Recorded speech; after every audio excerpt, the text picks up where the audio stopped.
नमस्कार, मैं मोहम्मद जावेद, आप देख रहे हैं न्यूज़ 20 गुरुग्राम। माननीय सुप्रीम कोर्ट का हवाला देते हुए वन विभाग ने शिवनगरी सोहना में लगभग 15 कॉलोनियों को तोड़ने का नोटिस दे दिया है। वन विभाग द्वारा इन कॉलोनियों में रहने वालों लोगों के मकानों को तोड़ने के नोटिस देने से लोगों में हाहाकार मच गया है। लोग अपने मकानों को बचाने के लिए इधर उधर भटक रहे हैं। वहीं इन मकानों को नोटिस दिए जाने से सोहना की राजनीति भी गर्मा गई है। सभी राजनीतिक दल के नेता राजनीतिक व जातिवाद के बंधन को तोड़कर इन लोगों को बचाने के लिए उनके पक्ष में आ गए हैं। सोहना में पिछले कई दिनों से पंचायतों का दौर चल रहा है। वहीं आज सभी राजनीतिक दल के नेताओं व पीड़ित परिवारों ने शहर में जुलूस निकालते हुए एसडीएम को ज्ञापन सौंपा और मांग करी कि सरकार हमारे मकानों को बचाया जाए। वापस जाएं और हम यहाँ के जहाँ बस रहे हैं हम वहीं बसे रहें। हम या चाहें हमारे बच्चा कहाँ हो जाएंगे, हम पे खरीदी जावे कि हम मजदूर आदमी, हमारे लटूरा भी उठ गए कमाते कमाते अपने बच्चा को घोंसला बनाए हुए हैं। आज मेहनती मजदूरी 10 दिन लग जाकर तो हम 6 महीना घर पड़े रहे हैं। तो हम तो बाबूजी हम यहाँ चाहते हैं, हम यहीं के बसे यहीं बसे रहे हैं। कितने दिन से रह रहे हैं आप इस कॉलोनी में? चलो 40-50 साल हो गई हमने पीर कॉलोनी में। आज हमने उजाड़ने की सोचे तो आज 15 दिन हो गए, हमारे चूल्हे नहीं से लग रहे और रोते रोते बालक रो रहे पिटा रहे हैं। हम कहाँ जहाँ बाबूजी ने बता, हम तो यहीं भगवान जहाँ बस रहे हैं वहीं बसे रहे हैं। हम यह चाहते हैं तो मोल लिए कमा कमा के बनाई भी है। बच्चा को 5 घोंसला बना रखे बाबूजी। हमारी आज ऐसी नौबत आ रही है। आज हमारी नौ सोच रहे कि आज ये पीर कॉलोनी उड़ा दे, कति तोड़ दें, ढैस मैस कर दें। तो बाबूजी हमारे तो आँखन के आंसू नहीं सूख रहे, चूल्हे तक नहीं से लग रहे। 15 दिन हो गए नोटिस नहीं आए। आप मेरे पीछे देख रहे हैं, ये वही कॉलोनी है जहां वन विभाग ने इन लोगों को इनके मकानों को तोड़ने के नोटिस दिए। खास बात यह है कि इन कॉलोनियों में रहने वाले लोग पिछले 50 साल से 60 साल से रह रहे हैं। वहीं नगर परिषद सोहना की बात की जाए तो नगर परिषद ने इन लोगों को पानी दे रखा, बिजली दे रखी है। वहीं इन लोगों के पास सभी रजिस्ट्रियाँ हैं, उसके बावजूद भी इन लोगों को इनके मकानों को तोड़ने का नोटिस दे दिया है। देखिए, वन विभाग ने जो नोटिस दिए हैं, यहाँ जो लोग कई सौ सालों से बच रहे हैं उनको आज तक भी यही नहीं पता कि तुम्हारी ज़मीन वन विभाग में है। क्योंकि जो भी आदमी रजिस्ट्री कराता है रेवेन्यू रिकॉर्ड के हिसाब से कराता है, रेवेन्यू रिकॉर्ड में इसका कहीं एंट्री नहीं होती, नंबर 1। दूसरी बात, वन विभाग का कोई क्राइटेरिया नहीं है। जहाँ ये पेड़ लगा देते हैं वहीं वन विभाग बता देते हैं अपना अपनी इनकी भई है, अपने ऑफिस में रख के गुड़गांव उसमें एंट्री कर देते हैं। सेक्शन 5 और 4 लगा दिया, हमारी ज़मीन है। लोगों को पता ही नहीं है उन लोगों को क्या कसूर है जिन्होंने रजिस्ट्री करा रखी है, जिन्होंने मकान बनाए हैं, नक्शा पास कराए हैं, सरकार को रेवेन्यू दिया है। वो कई सौ साल में बताना कैसे कैसे आदमी मकान बनाता रहा, आज उनके नोटिस दे रहे हैं तोड़ने के लिए, उजाड़ने की बात कर रहे हैं। तो ये कहाँ तक बर्दाश्त होने वाली चीज़ है?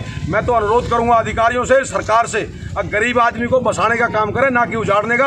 आदरणीय सुप्रीम कोर्ट में भी अगर कोई गलत हलफनामा दिया गया है, अगर उनको गुमराह किया गया है, तो उसमें पैरवी करें और इन लोगों के मकान बचाने में सरकार को पहल करनी चाहिए। वरना लोग सड़कों पर आ जाएंगे, मरने मारने जिसका सब कुछ उजड़ जाएगा, जिसका मकान उजड़ जाएगा। इससे बढ़िया तो मर जाए तो भी बढ़िया। कहाँ जिएंगे, कहाँ रहेंगे, कहाँ उनके बच्चे रहेंगे? ऐसी नौबत सरकार न ले। इसलिए मैं सरकार को चेताना चाहता हूँ कि इस एरिया में, सोहना इलाके में कोई छेड़छाड़ ना करे, किसी के मकान न तोड़े और इनकी पैरवी करते हुए सुप्रीम कोर्ट से इन लोगों को छूट दिलाए। या आज रामदेव के लिए तो इनके पास जमीन है 2 रुपये में गज में देने के लिए वन विभाग की, और इन गरीब आदमियों को बसाने के लिए सरकार हल्फनामा नहीं दे सकती। इनको तो वन विभाग को उसके बदले में जमीन नहीं दे सकती। ये सरकार को पहल करनी चाहिए। वन विभाग द्वारा दिए गए नोटिस में लोगों को ये भी कहा गया है कि इन मकानों को 7 दिन के अंदर खाली करें, वरना इन सामान सहित मकानों को तोड़ दिया जाएगा। नोटिस मिलने से लोगों में घबराहट मच गई है। वहीं सभी लोग सरकार से मांग कर रहे हैं कि सरकार का काम लोगों को बसाने का है, उजाड़ने का नहीं। लेकिन अब सरकार ने एक साथ लगभग 15 से मकानों को तोड़ने का जो नोटिस दिया है, उससे केवल सोहना ही नहीं आसपास के लोगों में भी हलचल मच गई है। डीएम महोदय के द्वारा सरकार को एक ज्ञापन दिया कि हम सब लोग अपनी जगह सही तरीके से काबिज हैं, हम लोगों पे वेद कागज भी हैं।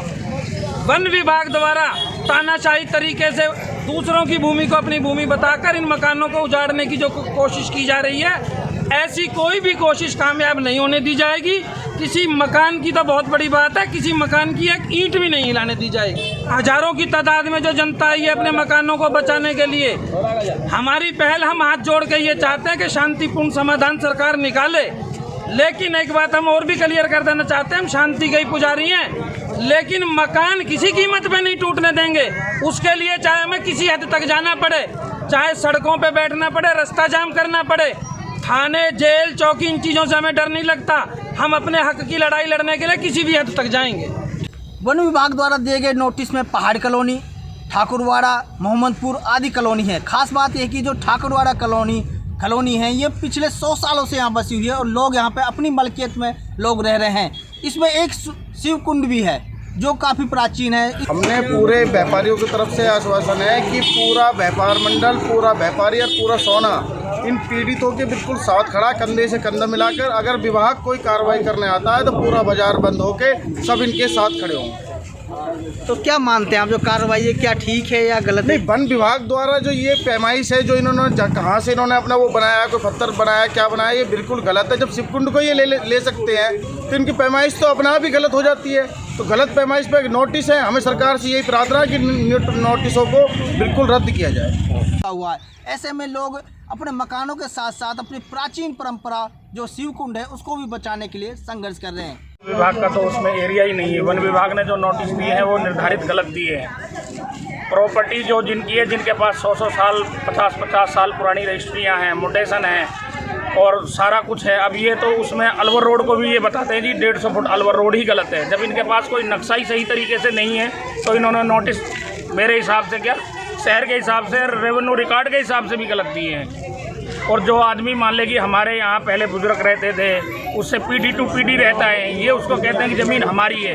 यहाँ कोई वन विभाग की किसी भी तरीके की ज़मीन नहीं है और ना ही कोई इनकी कोई ऐसी लैंड है कि जो पूरी लैंड हो। ये बता दें जी एक कुना हमारा यहाँ आ रहा है, एक मकान हमारा यहाँ आ रहा है, एक वहाँ आ रहा है। इसका मतलब तो ये साजिश के तहत पूरे शहर को उजाड़ना चाहते हैं। राजनीतिक दल के नेताओं ने पीड़ितों के साथ शहर में जुलूस निकालकर एसडीएम को ज्ञापन सौंपा और मांग की कि सरकार इन गरीब परिवारों के मकानों को बचाने के लिए कोई विकल्प निकाले, क्योंकि ऐसे में इनके मकानों को तोड़ा जाता है तो हजारों परिवार रोड पर आ जाएंगे। इसलिए इन परिवारों के बारे में सरकार देखे।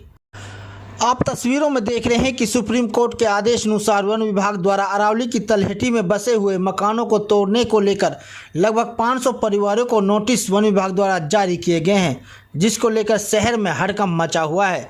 लोगों को कहना है कि सरकार का काम लोगों को बसाने का है, ना कि उजाड़ने का। लेकिन वन विभाग द्वारा जारी किए गए नोटिसों से ऐसा लगता है कि सरकार अब लोगों को उजाड़ने पर तुल गई है। इसलिए उनकी मांग है कि सरकार इन गरीब लोगों के मकानों को बचाने का काम करे ताकि इन परिवारों में फिर से वही हंसी आए। यहाँ सब चीज़ की फैसिलिटी है, रोड बने हुए हैं, बिजली लगी हुई है, पानी की सब चीज़ की सुविधा मिली हुई है। यहाँ 60-70 साल यहाँ कॉलोनी को बसे, हमारे बाप दादा सारे यहाँ गुजर गए और अब हमको यहाँ से सरकार को कहती भगा दो, कहाँ जाएंगे? छोटे छोटे बच्चों को लेके यहाँ से हम कहाँ चले जाएंगे? जो कुछ था वो सब घर मकानों में लगा दिया। अब हम तो कंगाल बैठे हैं, यहाँ से आगे ऐसा हो गया, क्या करेंगे? यहाँ तो यूँ आया जी, हमारे पास घर पे कहीं जगह नहीं थे रहने के लिए। पहले 15-16 साल किराए पे रहे, उसके बाद में गुजर घाटी में जगह लिए छोटी सी, उसमें अपने बच्चों को बसावट कर रखी है। तो फिर अब क्यों आए? जब बसावट है तो ठीक है, वहाँ पे बसावट तो सब चीज़ ठीक है। आप यूँ हटा, सरकार हटा रही है तो आप सरकार तोड़ने शहरी में तोड़ रहे हैं हम तो। जब सरकार तोड़ रही तो उस टाइम कहाँ गई थी सरकार? जिस टाइम पानी के बिल लगाए गए, बिजली के बिल लगाए गए, सड़क बनी है, खंबा लगाए गई है, राशन कार्ड बना, वोट लिस्ट बनी है सरकार की तरफ से, तब से जनता कहाँ गई? तो नोटिस दे दिया आपको तोड़ने के मकान? हाँ जी, नोटिस दिया हुआ है तोड़ने का, बिल्कुल। तो आप अभी हम क्यों आए? आप यहाँ ही आए, हमारी मांगे पूरी करें। हमारे मकान टूटना नहीं चाहिए बिल्कुल भी। कहने का मतलब ये गरीब का घर बसाना चाहिए, उजाड़ना नहीं चाहिए किसी गरीब का, कोई भी इंसान हो। जब से इन्हें नोटिस मिले हैं, इनकी रातों की नींदों, दिन का चैन गायब हो गया है। वहीं सभी राजनीतिक दल के नेताओं ने एक स्वर में कहा कि ये मामला राजनीति या जातिवाद का नहीं है, ये मामला लोगों को उजड़ने से बचाने का है। इसलिए हम सब एकजुट होकर पीड़ितों को न्याय दिलाने की लड़ाई लड़ेंगे और सरकार से मांग करते हैं कि सरकार इन लोगों को राहत देने के लिए कोई हल निकाले, क्योंकि ये लोग यहीं रहकर अपने परिवार का पालन पोषण कर रहे हैं। उन्होंने कहा कि मंदी की मार में उस पर जेसीबी की तोड़फोड़ ने लोगों को परेशान कर दिया है। ऐसे में लोग कहाँ जाएं, क्योंकि इनके पास कोई विकल्प नहीं है। इसलिए सरकार इन लोगों को बसाए रहने के लिए कोई विकल्प निकाले। देखो जी, हमारा 600 साल पुराना गौरवमयी इतिहास रहा है। सोना का 600 साल पुराना शहर है। आईना अकबर में भी इसका जिक्र है जो 1527 में लिखी गई थी। और यहाँ सभी जो है नियमित कॉलोनियाँ हैं। जो भी कॉलोनी है, कोई भी 50-60 साल से पहले की कॉलोनी बसी हुई नहीं है और पूरा सोना शहर 600 साल पुराना है। हमने कभी जो है ना, तो जैसे कि अभी हमारे जो है पहलवान साहब ने बताया था कि रेवेन्यू रिकॉर्ड में इसका कहीं जिक्र ही नहीं है। इन्होंने अपना अलग रेवेन्यू रख रखा है। कोई भी अगर रेवेन्यू में रजिस्ट्री कराता है तो वहाँ फॉरेस्ट का जिक्र आता ही नहीं। और ये लोग जो है पता नहीं किस साजिश के तहत मकानों को अपना बता रहे हैं। इन्होंने 1560 मकान चिन्हित करे हुए हैं। जिनमें तकरीबन 500 साढ़े 500 लोगों को इन्होंने नोटिस भी कर दिया है। एक तरफ तो मैं जो है हमारे माननीय मुख्यमंत्री जी, प्रधानमंत्री जी ये कहते हैं कि भाई सभी को घर मिले, कोई बिना घर के ना रहे, और एक तरफ ये वन विभाग जो है उनके सपनों के उलट चल रहा है, बर्बाद करने पे तुला पड़ा है लोगों को। हमारी तो जो है सरकार से ये प्रार्थना है कि इस पे संज्ञान लिया जाए और हम गरीबों को घरों से ना निकाला जाए। आपको न्यूज़ हमारी कैसी लगी? वीडियो को शेयर करें, चैनल को सब्सक्राइब करें और कमेंट्स बॉक्स में जाकर अपने विचार जरूर रखें ताकि सही जानकारी के साथ आप तक न्यूज़ पहुंच सके। धन्यवाद।